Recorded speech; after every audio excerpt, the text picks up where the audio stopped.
I'm going to introduce our keynote speaker, Tope Fajingbesi Balogun. Tope is a social entrepreneur and an agribusiness lecturer at the University of Maryland College Park. She is also the creator and convener of SheEO, a safe platform for women of African descent to have important conversations that matter. She's also the founder of United for Kids Foundation. Tope enjoys working on local and national political campaigns. She served the Biden-Harris campaign as a volunteer in 2020, the Clinton-Kaine campaign as an organizer in the battleground state of Michigan in 2016, and volunteered for the Obama-Biden re-election campaign in the battleground state of Ohio in 2012. Tope is an alumnus of the University of Lagos in Nigeria, Emory University, and the Salzburg Global Seminar, and the University of Oxford. She is also an internationally chartered accountant, and that's great because she is the treasurer of the Future Harvest Board. And Tope is married to Niyi Balogun, who manages their joint venture, Dodo Farms, a certified naturally grown produce farm in Brookville, Maryland. Tope. Thank you so much, Dina. I really feel so honored and so blessed to be here today. I know that even I wanted to be at the Future Harvest Conference in person, and I would have started my talk by asking everyone to stand up, close their eyes, and do this. But since I'm not seeing you, but a teacher would always be a teacher, I want you to stand up where you are, close your eyes, and think about what 2020 was to you. What do you think when you think about the year 2020? I'm going to give you 20 seconds.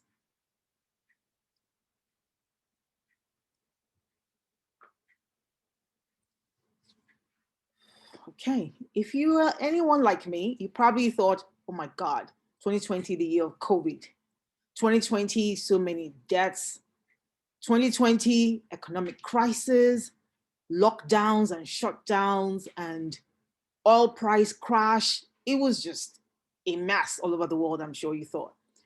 And don't let's forget the racial tensions that happened in 2020. Then we had to end the year with an election that just dragged on and on and on. Okay, what about 1918? I don't think anyone on this in this conference right now was alive in 1918. But every time we read history, we read about 1918. What do you think about in 1918? About 1918, I bet you talked about the Spanish flu. And you thought about that crazy pandemic of that time that claimed almost 700,000 lives in the US. But my goal here today is to help myself first and foremost, because I am like guilty of this, is to help myself and to help you not make 2020 about one narrative, which is pain and crisis, and to salvage 2021 as we still have enough time to do so. Because in 1918, I bet you didn't know that Nelson Mandela, the leader of the apartheid movement, was born. I bet you didn't know that Ray Charles was born that year. Same thing, First Lady Betty Ford, as well as the founder of Walmart, Sam Walton, were all born in 1918. These were some of the great things, some of the great inventions of the world. But that's not all. 1918 was also the year that the fortune cookie was introduced. It was the year that the grocery bag with handles that we all take for granted now was created. It was also the year that we heard some accounts have said that the French dip sandwich was created in Los Angeles in that same year. It wasn't just all about food and grocery bags and fortune cookies. 1918, groups of women in the UK and Canada got the right to vote in some way, shape, or form. So no doubt 2020 was a tough year, no doubt at all, absolutely no doubt. And it's easy to think about that year in terms of COVID, economic crisis, racial reckoning, divisiveness that we saw at an unprecedented level in this country. But I am here to convince myself and to convince you that those things happened for us, and we have to do something with it. That those things did not happen to us to get us to the point where we have only one narrative about 2020, but they happened for us so that we can do something with it, so that we can gain perspective, so that we can achieve purpose, so that we can offer productive sacrifices, and we can turn our failure and adversity around so that we can have a bountiful future harvest and that we can grow a new world. You know, I wasn't a member of Future Harvest or a member of its board when the name Future Harvest was coined. But as I was preparing for this speech, I kept thinking, how interesting that this organization is called Future Harvest. Because all we're doing is trying to ensure that what we sow today, how we act as stewards of the land today, how we act as trustees of this earth that we've been gifted today, helps us to reap a bountiful future harvest, helps us to grow a new world. And in preparing for this speech, I went to my diary to look at how 3 years in particular, were for me. And I realized that the stories that came from those years, from my notes, from my journal, from my journal entries those years, really were to teach me something. In 2013, it was my second year of beginning something that COVID has prevented me from doing last year, which is to go away to a beautiful place and just unplug. I go on vacation without a phone, without a computer, without anything, any link to the chaotic world that I live in. And I just sit down, get bored out of my mind, and I just journal. The first time I went to Charleston, South Carolina, and I got some education. The second year, I decided to go somewhere, equally beautiful. I went to Puerto Rico. I got to Puerto Rico and I visited Fort El Morro in Puerto Rico, and something just stuck with me. I'm that lazy person who doesn't like to read history books. I'd rather visit the history. I want to just visit the history and see for myself, and then ask the park service officer to give me some education and read all of those things on the wall. So I got to Fort El Morro and I approached a national park officer and I said, I'm confused. I am truly confused. Can you explain to me? How come there's an armory where guns and weapons are kept in this room, and right next to it there's a chapel?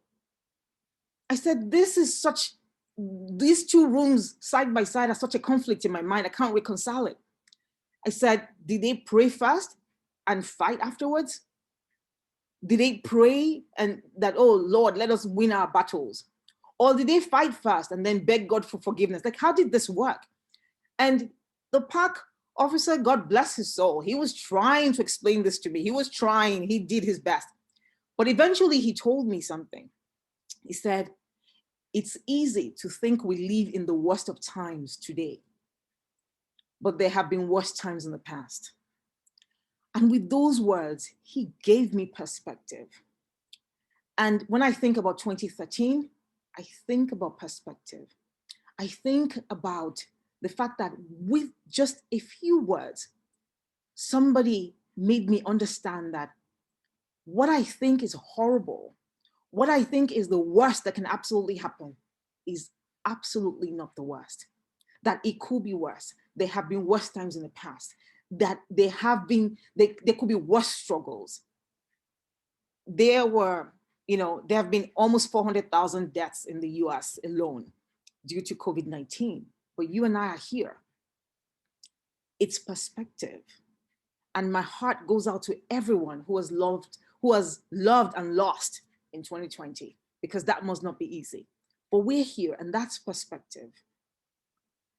In the fall of 2014, I went to the University of Oxford to do a women leadership program. I was so excited about this program. I was so excited. It was my childhood dream to school at the University of Oxford. So even though I was just going to do a diploma this time around, I felt like this was a dream fulfilled. But halfway into my program, I heard that my dad, my role model, the strongest man I knew, who was just turning 69 in a few days then, had suffered a stroke in Nigeria. When you're in crisis, you will be surprised what you remember. You'll be shocked. I usually travel, the accountant that I am, I usually travel without my credit card, just so that I don't spend what I don't intend to spend. I just take cash. So I didn't have my credit card, but I sat in front of a computer in the UK and I recalled my entire 16-digit credit card number because I needed to buy a KLM flight to Nigeria. I went to Nigeria, and in 2014, if you remember, it was also the height of the Ebola crisis.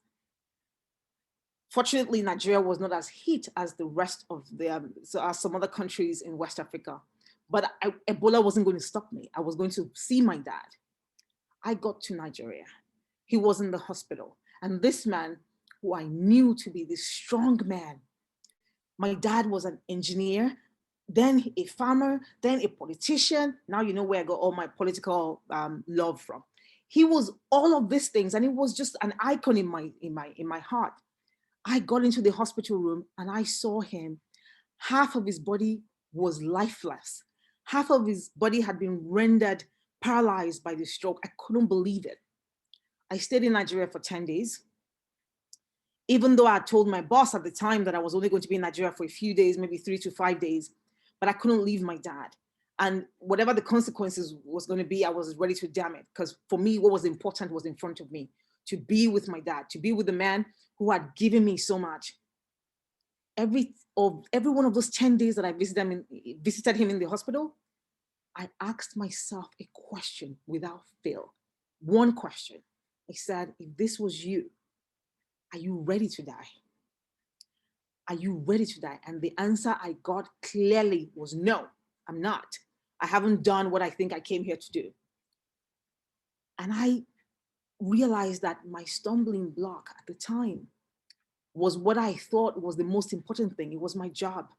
You see, in Washington, D.C., back in Washington, D.C., I had this job as an assistant director of financial services with one organization, a big organization in Washington, D.C. And I wasn't happy. But the money was a lot. It was a lot of money. And the perks were amazing.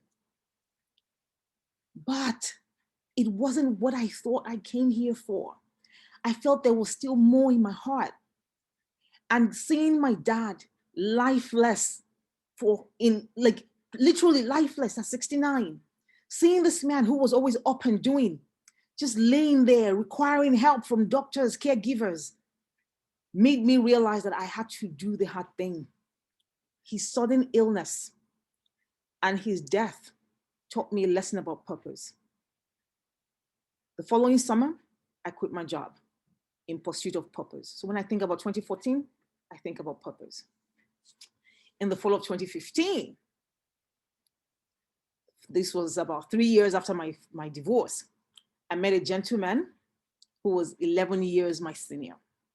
It wasn't particularly, the age gap I was really thinking, because I'm like 11 years my senior, oh my God, this is like an uncle. But I met this man, and the age difference wasn't just the problem. It was the fact that even though we were both Nigerians, he was in Nigeria, I was here, we were from two entirely different worlds. I remember one of my husband's mentors, Tom Fakua, asked both of us one day, he said, how does a city girl and a country guy, how did they get together? How did you people meet? Well, Tom, you're about to hear your answer today. We came from an entirely different, it was worlds apart. But this man, in just a few weeks, taught me, and he continues to teach me today, about what to do when you fail. He taught me what it means to sacrifice. 3 months after that meeting, we got married. We've been married for the past 5 years, and I have never regretted that decision. And I think it's the best decision of my life. Every day, I count my blessings, and my blessings is not just having the love of this man. My blessing is that I was able to look beyond the surface. So I want to take a few minutes to tell you about this man's story. Unlike me, who grew up with parents who were literate, who were middle class, He grew up and his parents were unlettered, they were illiterate. He grew up the eighth of 20 children. He grew up not with his parents because his mother had been sent away from his father's house to make way for another wife. He grew up with his oldest sister, who is 25 years his senior. And it was not in the best of conditions. He couldn't get much education. He didn't have a lot of opportunities. He didn't have the fine things of life that I now know that, look, I took for granted. But one thing also happened while he was growing up. He grew up with his sister who had a farm. And as a form of punishment, he was always on the farm. He grew up with hard labor. And, you know, I love American farmers. I think American farmers work hard. As a matter of fact, I think it's the hardest job in this country. However, American farmers are enjoying compared to Nigerian farmers who have to do everything manually. He grew up tilling the land, being punished as a farmhand without getting paid. But all of that experience is what today created Dodo Farms. All of that pain, all of that hard work is what created Dodo Farms. All of that ability to bear a severe amount of pain is what created Dodo Farms. And as we're going through this pandemic and we're going through this economic crisis, I'm hoping that his story will inspire you, that all of this that we're going through should hold us up, should help us, should build a resilience in us so that we can have a bountiful harvest in the future. When he grew up, he had a 200, he was now in love with farming, and he created a farm, Dodondawa mechanized farming, and he created a 200-acre farm. But let me tell you what happened. He lost this farm in a fire. 200 acres. He lost it in a fire. And I have never known anyone who suffered that much loss who didn't carry that trauma with him. Not this man. Right now, he has 1 acre, and you would think that he got his 200 acres back times 20.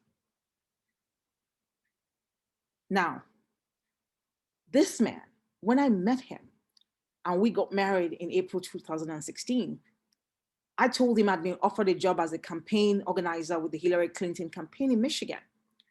But I told him I wasn't going to take the job. And he said, why? I said, I'm not going to drive 1,000, miles to Grand Rapids where I don't know anybody, and I'm going to just stand out because I'm going to look different from everybody. He flew from Nigeria to the United States of America to drive me to Michigan. That taught me a lesson that when you want something, you go for it. He drove me to Michigan, and just as he was about to go back, I was told that I needed an intern, an unpaid intern.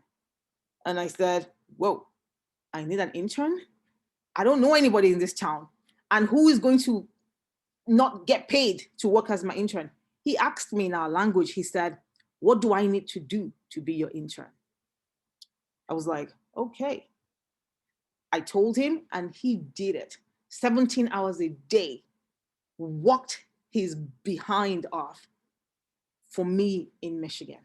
He taught me more lessons than a 4-year degree could teach about sacrifice, about resilience, about just love without expectations.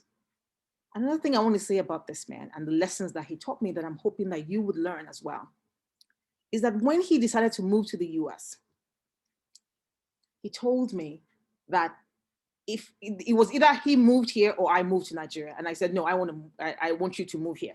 And he said, if I move to the US, I want to farm. I want to continue farming.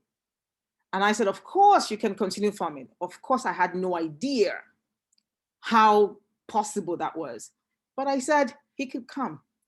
One of the first things that he did was that he got an internship that paid peanuts. Peanuts. This internship was an hour from our home, I dropped him there on Mondays and picked him back on Fridays. He worked. When I think about his time working on that farm as an intern, I think about slavery. I kid you not. He worked and he lived Monday to Friday in a trailer that reminded me that Maryland is a cold state. But he knew what he wanted. He knew that he had never farmed in a place like the United States. So he knew that he had to learn. Until today, he continues to learn. Till today, he has friends and mentors among the farming community in the area. So learning sacrifice, learning resilience, learning perspective, learning all of these things. It's difficult during this time that we're going through this unprecedented amount of pain. But this is what I'm hoping that you and I can take out of this time. What can you learn? What can we do? What can we do to make sure that we survive this pandemic, we survive this economic downturn, that we survive all of this pain that we're going through now, but we just don't survive. We thrive when this is over. I want to borrow a leaf from FDR, and I'm hoping that somehow somebody here will pass this message on to the incoming administration, that I hope they borrow a leaf from FDR. When FDR was sworn in March 1933, the US was experiencing the worst depression in its history. This was barely, 15 or so years after the Spanish flu. Unemployment was 25%. A quarter of the workforce was unemployed. And when you think about that, we have high levels of unemployment right now, but a quarter of the workforce at the time was unemployed. Farmers were the hardest hit.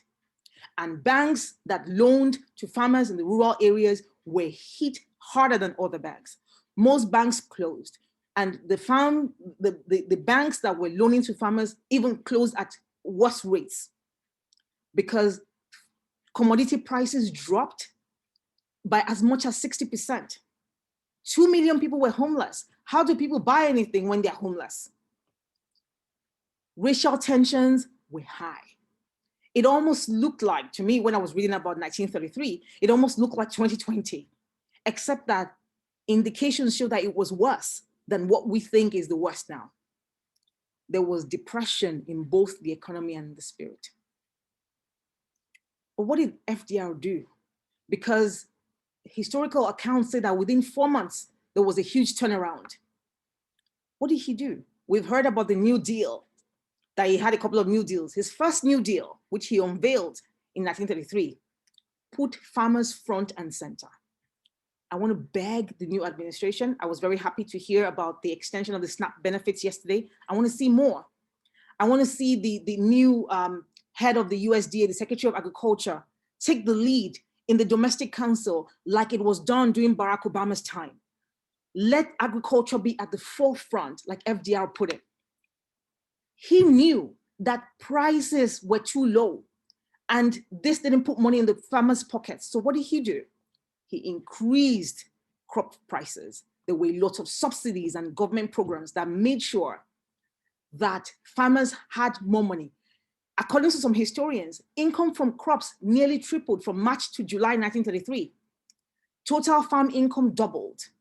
This is the kind of thing I hope we can see from this government in the first 6 months of the administration. FDR prioritized high crop prices for farmers. He put more money in the hands, in the pockets of the farmers. They bought clothes, they bought equipment. As a matter of fact, the towns and the states that had more farms that depended heavily on farm income saw an exponential increase in car sales, which made us know that economic recovery in those places were faster.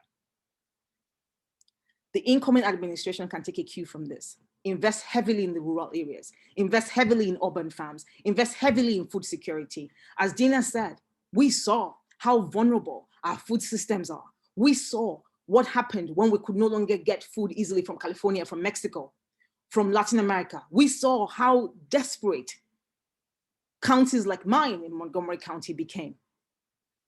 So let's do this. Another thing that I think that the government can do is to take the agenda to the people.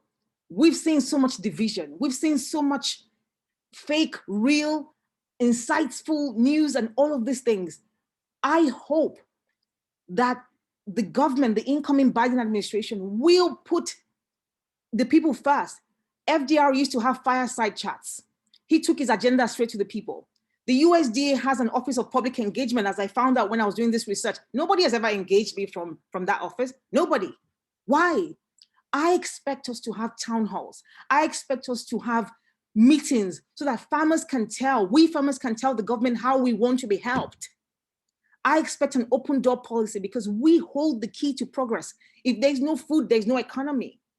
Government needs to stop being this dark hole where people just hide. Finally, on the issue of government, I want to admonish government, just like FDR did, that we cannot let the old stumbling blocks of race, class, and xenophobia dominate our national conversation about the way forward from this pandemic. We have the same issues now, and we must not let that be the dominant part of the agenda. It has to be about recovery. And I hope that we can borrow a leaf from the fact that FDR recovered from an illness that almost paralyzed him. And he used that recovery to bring persistent optimism and activism that renewed the national spirit. Okay, I've talked about the government, but they have just a fraction, a tiny fraction of the work. The job to recover, the job to reclaim the joys of this century, of this decade, lies with us. We are the ones who must lead the way. We are the ones who must put aside fear and the paranoia and step up and do the work. What can you do? Again, I want to borrow from history. I am speaking to you today from my home in Montgomery County, Maryland. So I want to talk about a hero of mine who was born in Montgomery County, Maryland in 1807. His name is Henry Blair. He was a problem solver. He was an illiterate man, but he was the second African-American to be granted a patent in the US. This man was illiterate, but he was a farmer. He was a farmer. What did he invent? In 1834, he invented the seed planter. And in 1836, he invented the cotton planter. Now, if you think about this man's story, there is not a lot of historical accounts about his other life. Maybe he had children, maybe he had a wife who gave birth to him, what happened. All you can see about his life, and he died in 1860, so he lived 53 years. All you can see is these inventions that he made. All you can see is the fact that he was illiterate, but he was granted a patent, that he created things that made him a problem solver. But in 1834, when he invented the seed planter in 1834, let me tell you what was dominating the news at the time: the anti-abolitionist riots that broke out in New York City. If you read history books, if you look in history, you might be tempted to think that, this 1807, 1834 was such a horrible year, blah, blah, blah, blah. But 1834 changed the way that we farm today. It made farming less labor intensive and more efficient.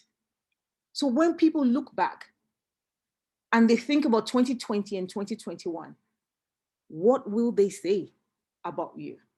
What will they say about me? What will they say that we created that can erase for them the ills and the pains that they would read in the history books about 2020, about COVID-19, and about racial tensions? What will they say? God bless the person who introduced the fortune cookie. Now I want to know who he is or who she is. God bless the person who introduced the grocery bags. I want to know who they are.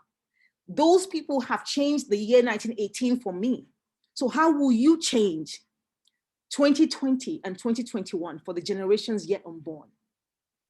Okay, so you're not in government. Okay, so you can't create a seed planter. And you're like me, you don't even know how to invent anything close. Yep, there's still a lot you can do. And as a matter of fact, it's not the inventions that will get us through this crisis.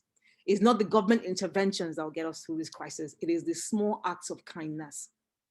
It is us helping our fellow citizens. And when I say citizens, I don't mean just the United States citizens. I mean global citizens. It is us lending a helping hand. It is us doing like my colleague Meredith, who dropped a bowl of soup at my door when I was sick in December. It is us doing like Dorothy and Brad, our landlords, who continue to expand the space we use on their land in Brookville, Maryland at no cost.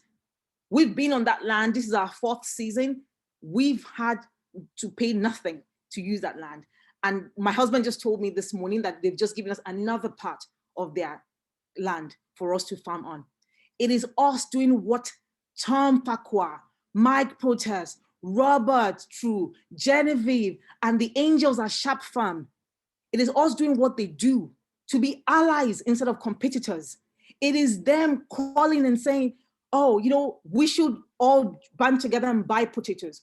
Oh, you can come use my land. I can help you repair your tiller. It is us doing what Pogo and Todd Greenstone and their employees do for Dodo Farms at no cost, giving us compost, doing things that we can't even imagine was possible. It is us doing like Alexa and Erica, our customers, who have transitioned from customers to family. Alexa is a customer that we met in our 1st season, and we don't even go to the farmer's market where we met her anymore. But her and her husband, not only did they send us the best bread I've ever eaten during Christmas, we have a date every other week to supply them vegetables. We stopped going to College Park, but they never stopped being customers. Erica is a customer that I haven't had the pleasure of meeting, but I feel like I know her. Erica sent an email to me last year, and she said, I'm pregnant, it's COVID, and I don't want to expose myself or my baby. So we made an agreement for her to come to the farm to get her weekly supply of produce. Her baby came, healthy, happy baby. She sent us a postcard and wrote one of the kindest notes I've ever seen. It is us emulating acts of kindness, of supporting farmers and supporting people. It is us being like our chef Tyler, our customer in DC, who creates and names his dishes after our farm every single week. These people make us feel seen. They make us feel like we matter. They make us know that acts of kindness is what will rule the world. They make us know that it is not the big things that matter. It is the small things. It is the fact that today you will lend a helping hand. It is the fact that today you will pick up the phone and call somebody that you haven't heard from before. It is the fact that today, after hearing me speak, I hope that you will settle the rift between you and somebody else, because it doesn't matter. It is the fact that you know that we must battle the demon within. That we must battle the demon within. What is the demon within? The demon within is fear. It is fear. The fear that those people who should uphold their end of the bargain in this American experience, American experiment, keep failing to do every day. It is the fact that we know that they are the ones who are causing problems. It is not you and I. It is not even the person who stormed the Capitol last weekend. No, it's not that person. Our anger is not with that person. It's not with the police who stereotypes people who look like me and thinks automatically that I'm a criminal. No. The enemy is fear. It is fear of somebody just because they don't look like you, because they don't talk like you, because they don't have the same background as you. And if you can fight that demon, we will defeat hatred. We will defeat crisis. We will defeat sadness. Most importantly, we will seize the moment to put a stamp in history. We will seize the moment to create even something that will be better in the future. I want to leave you with my own story of how I got into farming. Yeah, a lot of people think I got into farming because of my husband. No, that's not true. When I was 10 years old, my dad asked me what I wanted to be. I said I wanted to be a teacher. I was in love with my teachers, so I wanted to be a teacher. But in about 3 years after that, the love died because I saw a cash book. And I said, oh my God, I want to keep people's money. I want to be an accountant. My dad was livid. He was like, cash book? Like, he wanted me to be an engineer. And then all of a sudden I went to teaching, and all of a sudden I didn't come back to engineering, and I went to accounting. So he wanted to punish me, and he made me start keeping the books for the farm. He told me, you want to be an accountant? Start keeping the books for the farm. And that was the hardest work you could give a 13-year-old. But today, when I keep the books of Dodo farms, which I'm able to do without blinking, I know that it was my dad who planted a seed in me, who told me and taught me about the importance of having a profitable agricultural venture. In so doing, he was preparing me for a bountiful future harvest. I hope that whatever is going on today, where you are, I hope that you'll be preparing yourself and the next generation for a bountiful future harvest and be growing a new world. I want to thank you all so much for being so attentive. I want to thank you so much for having me here today. It's been an honor and a privilege to be here. I can hear your applauses. At least there's somebody who's applauding me from my house, so I can hear yours virtually as well. I hope that you take a break, you stretch, and get prepared for the next Zoom meeting. Thank you so much. God bless you. So Tope, I said I wouldn't come back, but you were just so fabulous. Thank you, thank you, thank you. So applause from here. Thank you. Thank you, thank you. Okay, go on to your next session.